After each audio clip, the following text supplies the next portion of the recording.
నిషేధింపబడిన సంస్థతో ప్రభుత్వం ఏ విధంగా చర్చలు జరపాలి దాని నుంచి చెప్పాలి. సీఎం కేసీఆర్ మాట్లాడుతూ 10 లక్షల మంది మద్దతుతో ఒక తీర్మానం చేస్తున్నాం, ఆపరేషన్ కగార్ నాపాలి. 10 లక్షల మంది వచ్చిన మీటింగ్ ఊచకోత జరుగుతుంది, ఛత్తీస్గఢ్లో కర్రెగుట్టలో ఊచకోత జరుగుతుందని చెప్పేసి కేసీఆర్ అంటున్నాడు. ఇక మళ్ళీ కనబడే చెప్పేసి రేవంత్ అంటున్నాడు. ఇప్పుడు అనుభవం మాకే ఉందని కాంగ్రెస్ నేతలు అంటున్నారు. ఈ నాయకుడు ఒకటే నేను స్పష్టంగా చెప్తున్నాను, ఇద్దరు నాయకులకు చెప్తున్నాను నేను, మీరు పోటీ పడి వాళ్ళకి సపోర్ట్ చేసే ప్రయత్నం చేస్తున్నారు. ఇవాళ మహాముత్తార మండల్లో ఒక ఎస్ఐని బ్లాస్టింగ్తో చంపేశారు.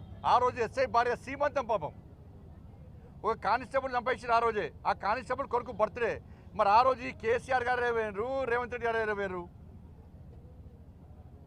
వాళ్ళ దూరదర్శన్ రిపోర్టరు ఆడ టెలికాస్ట్ కవరేజ్ కోసం పోతే ఆయన చంపేశారు లక్షలు.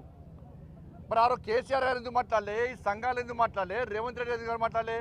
అరే వరంగల్ సామా జగన్మోహన్ రెడ్డి మా కార్యకర్తను చంపేశారు, జాతీయ జెండా ఎగరేసి చంపేశారు, అప్పుడు ఎందుకు మాట్లాడలే? వీళ్ళు మధుసూదన్ గౌడ్ని చంపేశారు, అప్పుడు ఎందుకు మాట్లాడలే? రామన్న గోపన్న చంపేశారు, అప్పుడు ఎందుకు మాట్లాడలే? మీ కాంగ్రెస్ పార్టీ నాయకులను చంపేశారు చాలామంది. శ్రీపాదరావు అజాత శత్రువు శ్రీపాదరావు గారిని చంపేస్తే వాళ్ళ కాంగ్రెస్ పార్టీ నాయకులను చంపేశారు. కేసీఆర్ గారు టీడీపీలో ఉన్నప్పుడు టీడీపీ నాయకులను చంపేశారు, అప్పుడు ఎందుకు మాట్లాడలే? కేసీఆర్ గారు ఎందుకు మాట్లాడలే? రేవంత్ రెడ్డి ఎందుకు మాట్లాడలే? ఇలా పోటీ పడి మాట్లాడే ప్రయత్నం చేస్తున్నారు. కేంద్ర బలగాలను మైన్స్ పెట్టి ఇదే ములుగు ఫారెస్ట్లో చంపడము వీళ్ళు సమర్థిస్తారా? ఇద్దరు నాయకులు సమర్థిస్తారా? చర్చలు జరిపే ప్రసక్తి లేదు. వాళ్ళు తుపాకీ వీడాల్సిందే, పోలీసులకు లొంగిపోవాల్సిందే, వాళ్ళ ప్రవర్తన మార్చుకోవాల్సిందే. మీరు అది నిషేధిత సంస్థ, ఆ సంస్థతో చర్చ జరిపే సందర్భమే రాదు.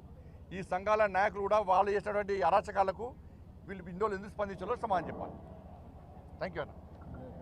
అదేవిధంగా ఈరోజు